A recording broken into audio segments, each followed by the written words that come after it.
I came back to Dalton because of a house, not because of a feeling. I want to be clear about that. My mother had moved into assisted living outside of Richmond the previous autumn, and the family house on Cheswick Lane had been sitting empty since November. My aunt called me in early March and said the pipes had probably frozen, that the porch light had been left on a timer and was cycling every night to nobody, and that if we were going to sell the place before summer, someone needed to go walk through it and start clearing things out. I was between leases in Charlotte. I had the time. I told her I'd drive up on Thursday and stay through the weekend.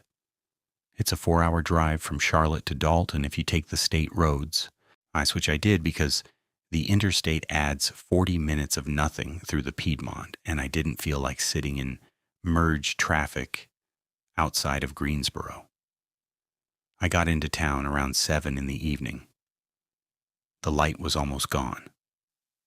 That particular quality of early spring dusk, where the sky looks like someone rinsed a blue cloth in gray water and wrung it out over everything, was settled low across the valley.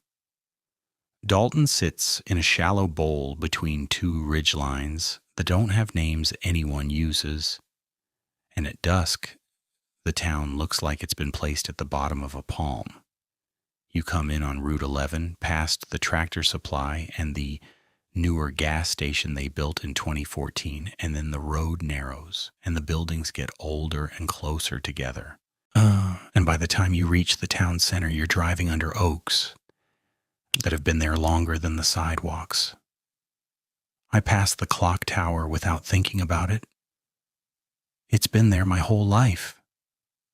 Everyone who grew up in Dalton has the clock tower in their peripheral memory the way you have a mailbox or a stop sign. It exists, it functions, you don't consider it.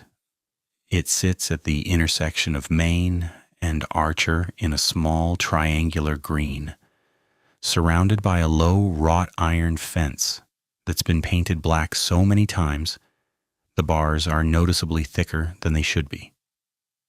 The tower itself is brick, about 40 feet tall, with a white wooden clock face on each of its 4 sides, and a small cupola at the top that houses the bell. It was built in 1902. There's a plaque. I read it maybe once in my life when I was 9. Yeah, and I remember the year because I thought it was funny that a building could be exactly 100 years old at the time. The house was cold when I got in, not frozen when the pipes had held, but that particular kind of cold that buildings develop when no one has been breathing in them for months. The thermostat was set to 55. I turned it up to 68 and heard the old gas furnace click on in the basement with a sound like someone cautiously clearing their throat. The porch light was on, as my aunt had said. I turned it off from inside, then turned it back on because the darkness outside the front windows was immediate and total. The street light on Cheswick had apparently burned out. I brought in my bag, did open the fridge to confirm it was empty, except for a box of baking soda and a bottle of yellow mustard that had probably been there since the Obama administration, and sat on the edge of my old bed in my old room, which still had the same blue-striped comforter my mother had bought from a JCPenney catalog in 2003. The room smelled like dust and old cedar. The closet door was open about 4 inches, the way it always sat because the frame had shifted sometime in the 90s and the latch no longer caught. I wasn't emotional about being there. I want to be honest about that too. I loved my mother, and I had loved growing up in that house in the way that you love things you outgrew. But sitting there that first night, I mostly felt like a contractor assessing a job. I had boxes to pack, decisions to make about furniture, a realtor to meet Saturday morning. I ate a gas station sandwich I'd bought on the way in, drank a glass of water from the kitchen tap that tasted like minerals and distance, and went to bed early. The clock woke me at midnight. I hadn't heard the Dalton clock in years, and for a few seconds I didn't recognize it. It came through the walls as a low, resonant tone. Not sharp, not church-like, more like the sound a heavy bell makes when it's been rung so many thousands of times that the metal has softened into its own voice. 12 slow, even strikes. I lay there and listened to all of them with my eyes open, and there was something almost comforting about it. I remembered that sound from childhood. I remembered hearing it on summer nights with the windows open and in winter through the glass, and the way it would sometimes reach me in fragments if the wind was wrong, so that midnight sounded like it had pieces missing. 12 strikes, and then silence, and then a 13th. It was the same tone, the same resonance, the same interval. But it came after the pause. After the silence had already sealed the count at 12. One more, like a sentence that had ended and then added a word. I sat up in bed. I wasn't frightened. I was confused in the specific way that you get confused when something mechanical does something wrong. A clock that strikes 13 is a malfunction. That's what I told myself.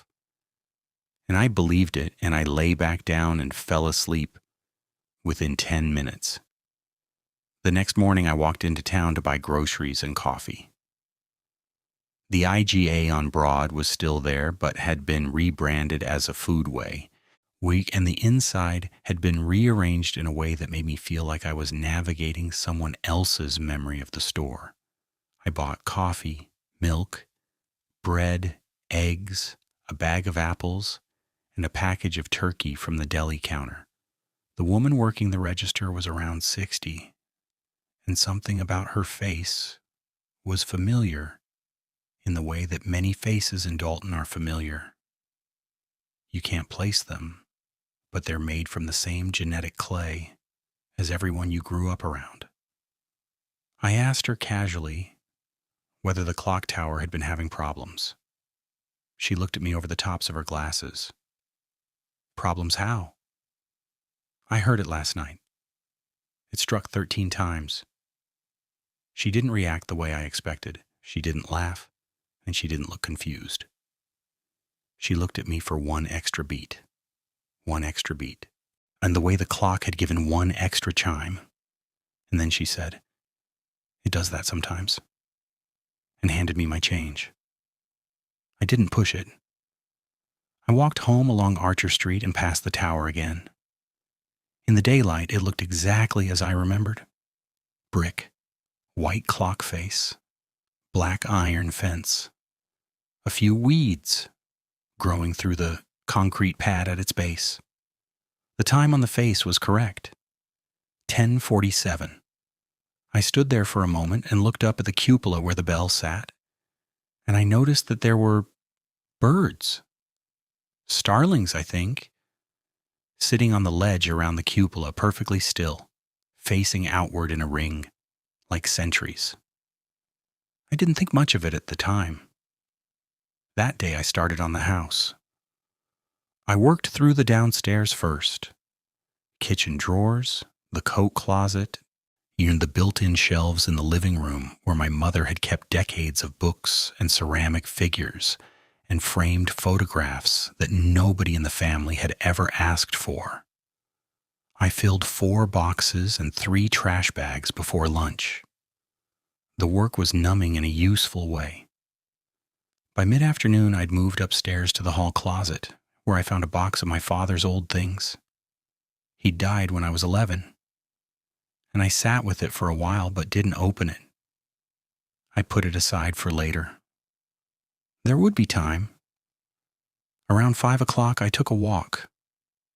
The air had that early spring quality where it's warm enough in the sun, but the shadows still carry February in them. I walked south on Cheswick to where it meets Ridgeway, and then turned west toward the older part of town, where we passed the Baptist church and the post office and the barber shop that had been run by a man named Earl Chesney for as long as anyone could remember. The barber shop was closed. Not closed for the day, closed permanently. The chair inside was still visible through the window, and the pole outside was still mounted to the wall, but the lights were off, and a piece of paper taped inside the glass said, "Thank you, Dalton," in handwritten letters. I kept walking. I passed 2 blocks of houses I recognized, then turned onto a street I didn't. That's not accurate. I turned onto a street that I felt I should have recognized but couldn't. It was called Orchard Street, according to the sign, and it ran between Ridgeway and the railroad tracks in a straight line of modest houses with deep front porches and old sugar maples along the curb. It was a real street. The pavement was old, cracked, patched. The houses looked lived in, curtains and windows, a bicycle on one porch, a dog sleeping on another. But I could not remember Orchard Street. I could not place it on the map of Dalton that existed in my memory, and my memory of Dalton's layout was good. I had ridden my bike over every street in this town between the ages of 8 and 16. I stood at the corner of Orchard and Ridgeway for longer than was probably normal, and then I walked back to the house. I told myself I'd simply forgotten it. Towns have streets you forget, especially when you leave at 18 and don't come back for a decade. It wasn't strange. I told myself it wasn't strange. That night I stayed up deliberately. I sat in the living room with the windows cracked, drinking coffee that I'd made too strong, and I waited for midnight. The furnace clicked on and off. A train passed somewhere south of town, and the sound moved through the valley like a long, low exhalation. At 11:58 by my phone, I heard the mechanism inside the tower begin its preparatory motion, a faint grinding that carried farther at night than you'd expect. And then the first strike came at midnight exactly. I counted each one. 12, and then the pause, and then the 13th. But this time I was listening more carefully, and the 13th chime was not identical to the others. It was the same pitch, the same duration, but it came from a slightly different direction. The 12 midnight strikes came from the tower. The 13th came from somewhere else, somewhere deeper in the town. East, maybe, or below, and I closed the window. I did not go outside. I sat in the living room until my coffee was cold, and the furnace had cycled 3 more times. And I went to bed and lay there thinking about the sound and where it might have come from. And I fell asleep without deciding. Friday I met the realtor. Her name was Karen Loy, and she'd been selling houses in the county for 20 years. And she walked through the place with a clipboard and told me what I already knew. It needed work. The roof had another 5 years at best, and the kitchen would have to be modernized before listing. She was efficient and kind. As she was leaving, standing on the front porch and looking out at Cheswick Lane, she said, "It's a good street. Quiet. Used to be one of the best streets in town." Used to be? She paused before they lost the block on the east end. I asked her what she meant by that, and she looked at me with an expression I couldn't read. It was something between patience and pity, the face people make when they realize you've been away long enough to miss a chapter. And she said, "You know how towns are. Things close. Streets change. You wouldn't recognize the east side anymore. Then she smiled and said she'd email me a market analysis by Monday, and she got in her car and left. That afternoon I drove to the east side of town. I don't know exactly what I expected to find, but what I found was Orchard Street again. I came at it from a different direction, from the railroad crossing on Mill Street. And this time I drove slowly. The houses were older here. The porches were deeper. The trees were larger, because there was a diner on the corner of Orchard and Mill that I'd never seen before. A small brick building with a hand-painted sign that said Anna's and a neon open sign glowing in the window, soft pink against the afternoon light. I parked. I sat in the car. I looked at Anna's diner and I tried to remember it, and I couldn't, and then something shifted in my memory the way a dislocated joint shifts back into place. And I could. Not clearly, not fully. But somewhere underneath the surface of my adult mind was a child's memory of sitting in a booth with red vinyl seats and eating a grilled cheese sandwich while my father drank coffee and talked to someone I couldn't see because the back of the booth was too tall. The memory was warm and specific and impossible to verify, and it hurt in a way I wasn't prepared for. I did not go inside, and I drove back to the house and sat on the porch until it got dark, and I thought about my father. And I thought about the clock, and I thought about how memory works, how it stores things below the floor of your awareness, and how sometimes something pulls them back up, and how you can never be sure if what surfaces is real or reconstructed. Midnight again. 12 strikes. Pause. 13. And this time, from the direction of the east side, I saw something, a light, just for a moment. A porch light, warm and yellow, clicking on in the distance at the exact instant the 13th chime sounded. It was too far away to identify the house. It was in the direction of Orchard Street. It stayed on for perhaps 30 seconds and then it went out. Saturday morning, I went to the library. When the Dalton Public Library is a Carnegie building from 1911, and it smells exactly the way it smelled when I was a child. Old paper, furniture polish, and a faint undertone of damp stone from the basement. The librarian was a man I didn't recognize, about 50, quiet, with reading glasses pushed up onto his forehead. I told him I was researching the history of the clock tower for personal interest. He directed me to the local history section without comment. I spent 3 hours there. What I found was mostly what I expected. The tower was built in 1902 by a local benefactor named Harold Pfister, who had made money in lumber and wanted to give the town a landmark. The bell was cast in Philadelphia. The mechanism was mechanical, weight-driven, and had been serviced continuously since installation.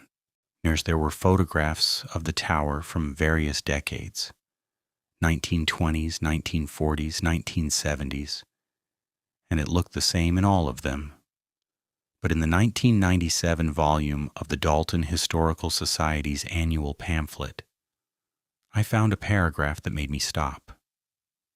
It was in an article about the renovation of the clock mechanism that year, written by someone named Gilbert Harrow.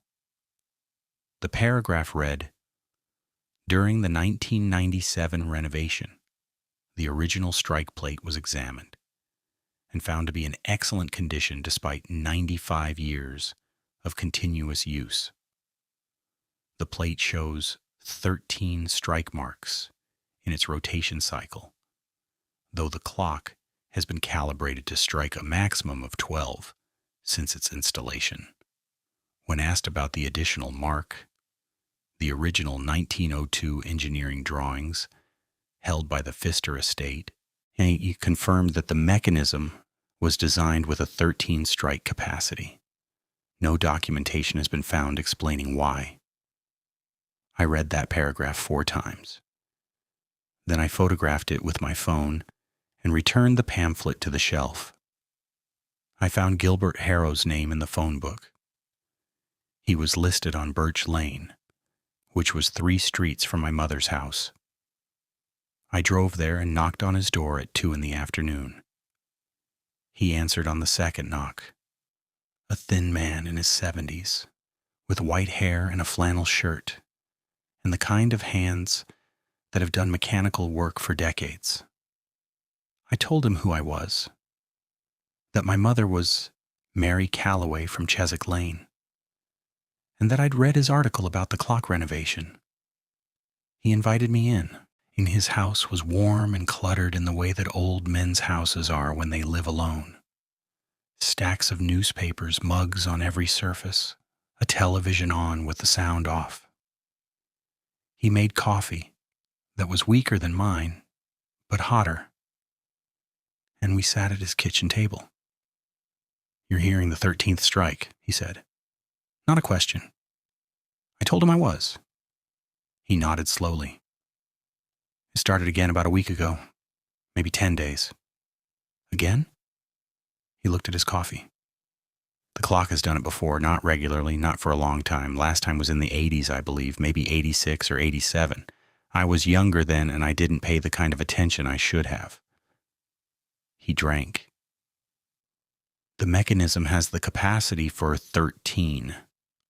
I told you that in the article.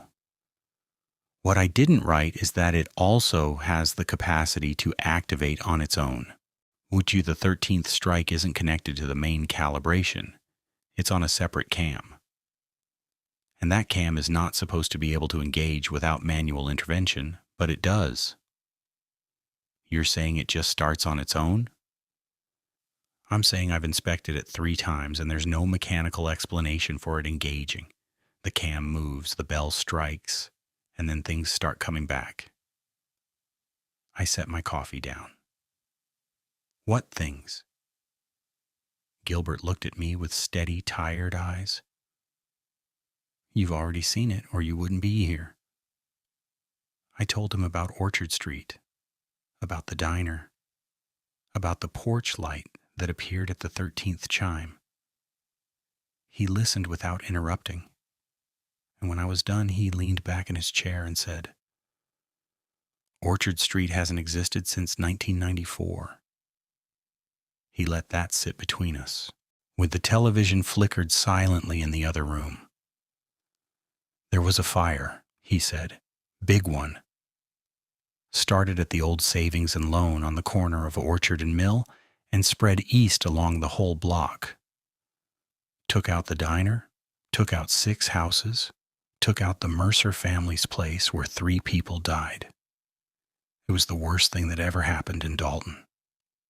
And after it was over, the town didn't rebuild. They cleared the lots, pulled up the street, planted grass, and within 5 years, it was like the block had never been there. They didn't just rebuild, they removed it. The street signs came down. The name was taken off the town map. The post office rerouted the addresses. People stopped talking about it. The people who'd lived there moved away or resettled on other streets, and within a generation, the kids growing up in Dalton didn't even know Orchard Street had existed. But it's there now, I said. I know it is. I drove on it. I saw the houses. I saw the diner. I know. He turned his coffee mug in a slow circle on the table. It started with a porch light. That's how it works. The 13th chime strikes, and something that used to be here flickers back. First it's just a light, then it's a shape, then it's a building, then it's the street, then it's the smell of the place, and the sound of the screen doors, and the look of the light through the maple trees at a certain hour. It comes back in layers, like a photograph developing. But it's not real, I said. He looked at me. Walk on it, touch the bricks. Sit in a booth at Anna's and order a coffee. Tell me it's not real. I didn't know what to say to that. The clock brings back what the town erased, he said. Not what it lost to time. Everything gets lost to time. That's natural. It brings back what was taken, what was deliberately forgotten. Dalton didn't just lose Orchard Street to a fire. The fire was an accident. What happened after was a choice. The town chose to pretend a whole block of itself had never existed, and for 30 years, it worked. But the clock remembers. The clock was built with 13 strikes because Harold Pfister knew that towns do this. He'd seen it happen before. He was from a mill town in Pennsylvania where they dammed a creek and drowned a neighborhood and planted over it and never spoke of it again. He built the 13th strike as a correction, a way for the town to be honest with itself when it wouldn't be honest on its own. But why now? I asked. Why is it happening now? Gilbert studied me for a long time. When did you get here? Thursday. And before Thursday, when was the last time you were in Dalton? I thought. Maybe 12 years. He nodded. You grew up on Cheswick Lane? Your father was David Calloway. He used to eat at Anna's Diner almost every morning. He knew the people on Orchard Street. He was one of the last people who talked about them after the fire. And now you're back, and you're in the house where those memories lived, and the clock is doing what it was built to do. Something moved in my chest that I didn't like. You're saying it's because of me? I'm saying it's because of forgetting. And when someone comes back who's close enough to the seam, the clock finds the gap and pushes through. I left Gilbert's house and I walked, not toward Orchard Street. I walked the other direction, west, up toward the ridge, along the old path behind the cemetery that I'd walked as a teenager when I wanted to think. The air was cold and the light was failing, and I could see the whole town below me, laid out in its little valley. And from up there, it looked exactly as it always had. The clock tower at the center, the streets fanning out, the dark line of the railroad, the church steeples, the elementary school, the water tower on the south end, with Dalton painted in letters you could read from the highway. But I knew, because I'd driven through it, because I'd seen it with my own eyes, that down there in the east end there was a street that shouldn't exist, with houses that had burned 30 years ago, and a diner where my father had once sat, and a porch light that turned on when a bell struck 13. I went back to the house. I did not eat dinner. I sat in the dark living room and waited. Midnight. 12. Pause. 13. The porch light on Orchard Street, which I could now see from the upstairs hallway window if I pressed my face to the glass and looked east, came on at the 13th strike. And this time it did not go off after 30 seconds. It stayed on. And next to it, another light came on, and another. A string of porch lights, one after another, moving down the block, like someone was walking the street and turning them on as they passed. I counted 7 before I lost sight of the street behind the roof line of the house across from mine. I went downstairs, I put on my jacket and my shoes, I walked outside, and the air was cold enough that I could see my breath, and the town was perfectly silent except for the fading resonance of the 13th chime, which seemed to hang in the valley the way fog hangs. Not a sound anymore, but a pressure. I walked east, down Cheswick, right on Ridgeway, east on Mill. The street lights along my route were the modern sodium vapor kind, orange and buzzing faintly. But as I approached the east end, the quality of the light changed. The sodium lamps ended. The lights ahead were incandescent, warmer, softer, the kind of light I remembered from childhood porches. And there was Orchard Street, fully present, fully lit, fully real in a way that made my skin feel too tight on my body. The houses were occupied. I could see movement through the windows. Not clear figures, just the suggestion of life. It's a curtain shifting, a shadow crossing a lit room, the blue flicker of a television, a ceiling fan turning. These were not ghost houses. They were Wednesday night houses, lived in and warm and plain. I walked down the sidewalk. The concrete was cracked in familiar patterns. The maples were enormous, far larger than trees planted after 1994 should be, because they hadn't been planted after 1994. They were the original trees. The diner was open.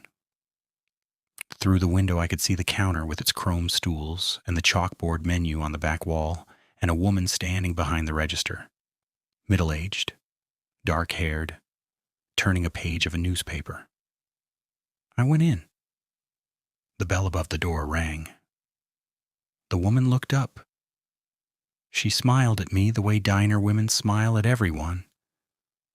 A professional warmth that asks nothing of you. Sit anywhere. Fight Hun. The booths had red vinyl seats. The table was cold formica. The air smelled like coffee that had been on the burner too long and grill grease and something sweet. Pie, maybe.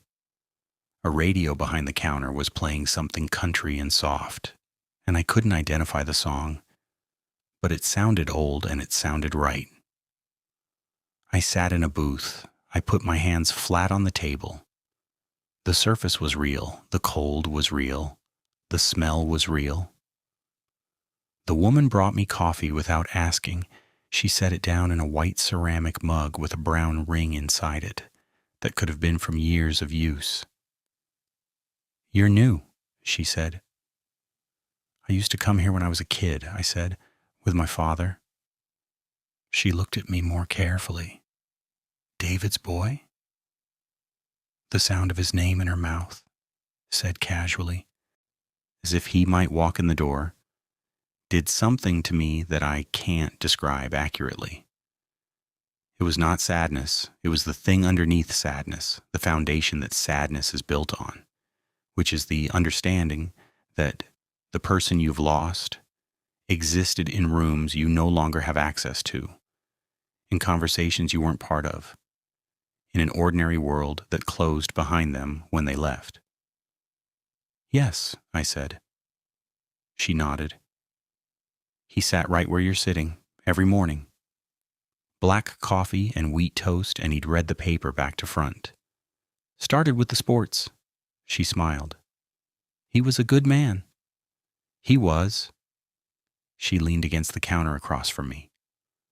"You're hearing the clock." I nodded. He heard it too, toward the end. He told Anna, my mother, that he could hear a 13th strike some nights. She told him the same thing I'll tell you, don't count past 12. Why? Because 12 is where the day ends. Anything after 12 belongs to something else. She went back to the register. I sat there and drank the coffee, which was strong and real and slightly burnt. And I looked around the diner and I tried to understand what I was sitting inside of. A memory, a place, a correction, a haunting that didn't feel like a haunting because it felt like Tuesday. I left a $5 bill on the table and walked out. The porch lights were still on along Orchard Street, and in the distance, past the end of the block, I could see more lights, as if the street was extending, adding houses that hadn't been there an hour ago, growing, reaching. I walked home fast, not running, but fast. Sunday morning I went back to the east side, on in daylight, and Orchard Street was still there. That was different. Gilbert had told me it usually faded by dawn, that the restoring only held at night, in the hours after the 13th chime. But the street was there at 9 a.m., solid and real, with a man raking leaves on one of the porches, and a dog sleeping in a driveway, and the diner showing a closed sign because it was Sunday. I knocked on Gilbert's door again. He took a long time answering. When he opened it, he looked like he hadn't slept. "It's not going away this time," he said. "I saw it this morning, in daylight." He leaned against the doorframe. "The clock struck 14 last night. I counted. 12, then 2 more. One right after the other." Something tightened in my chest. What does that mean? It means it's not finished. It means there's more that was erased. It's more than Orchard Street. He looked past me toward the east. Dalton has been forgetting for a long time. The fire on Orchard was just the biggest one. There were others. The family they ran out in the 60s. The creek they paved over. The school on the hill that they tore down after the accident and never replaced. The town has been cutting pieces of itself away and pretending it was always this shape, and the clock has been keeping count. And now it's bringing all of it back? Not all at once, one chime at a time, one piece at a time. But it won't stop until the count is honest. I drove to the east side one more time that afternoon. Orchard Street was still there. But now there was another street crossing it that I was certain had not been there that morning. It was unmarked. No street sign. I heard just a narrow road running south toward the railroad tracks, with 3 small houses on it and a church I'd never seen. The church was white clapboard with a steeple and a door painted green, and it looked like it had been there for 100 years, and I knew with absolute certainty that it hadn't been there yesterday. An old man was sitting on the church steps. He was wearing a gray suit and holding a hat in his hands. And when I slowed the car, he looked at me and nodded. A slow, formal nod. The kind of gesture that belonged to a different decade. I nodded back and kept driving. That night, I did not wait for midnight. I packed my bag.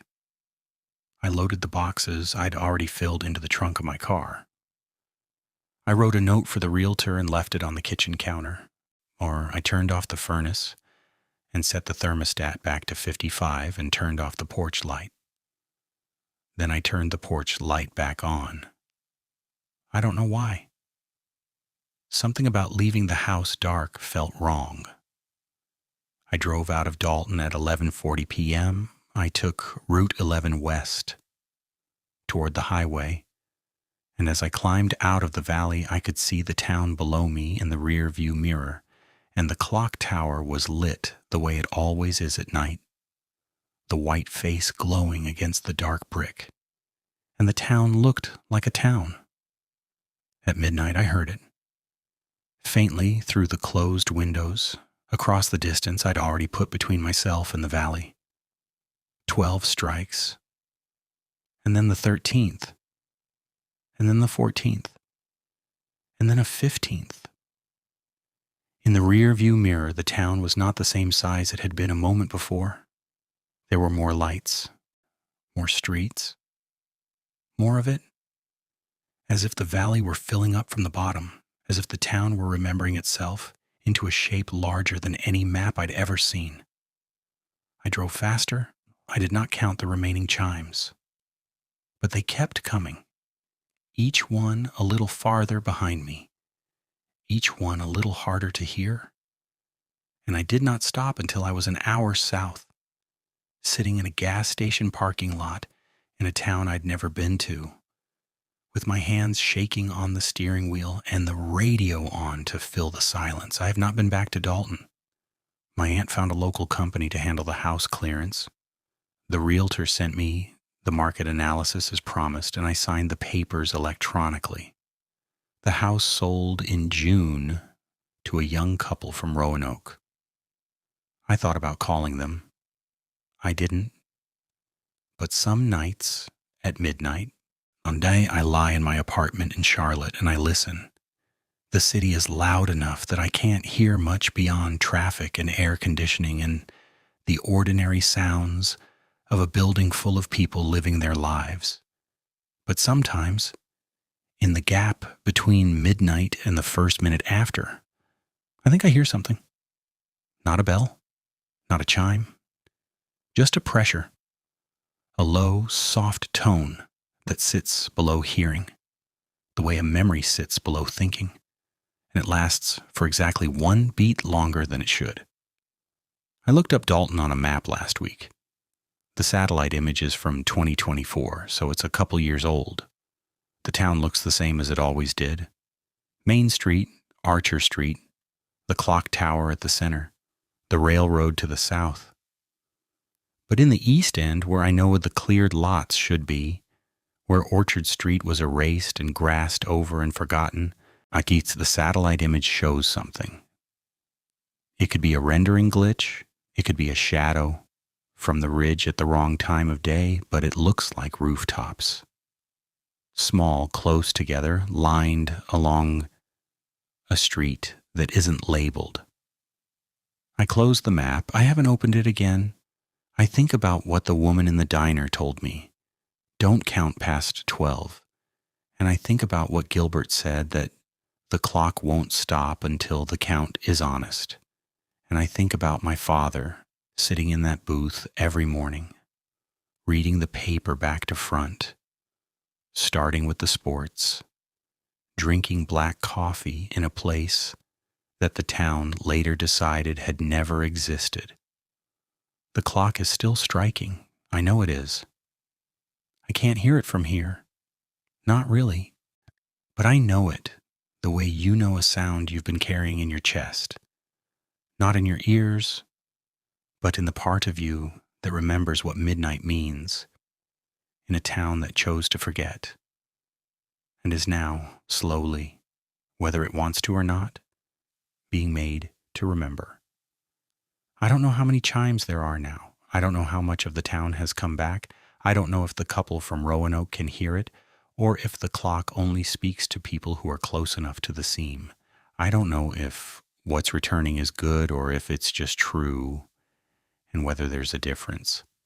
I only know that I sat in a diner that burned down 30 years ago and drank a cup of coffee that was real, and that a woman who shouldn't exist remembered my father's name, and that somewhere in a valley in Virginia, a clock is counting past the number it was told to stop at. And the town is growing back into the shape of everything it tried to bury. And I know that the porch light on Chiswick Lane is still on, because I left it on, and because some lights, once you turn them on, are not yours to turn off.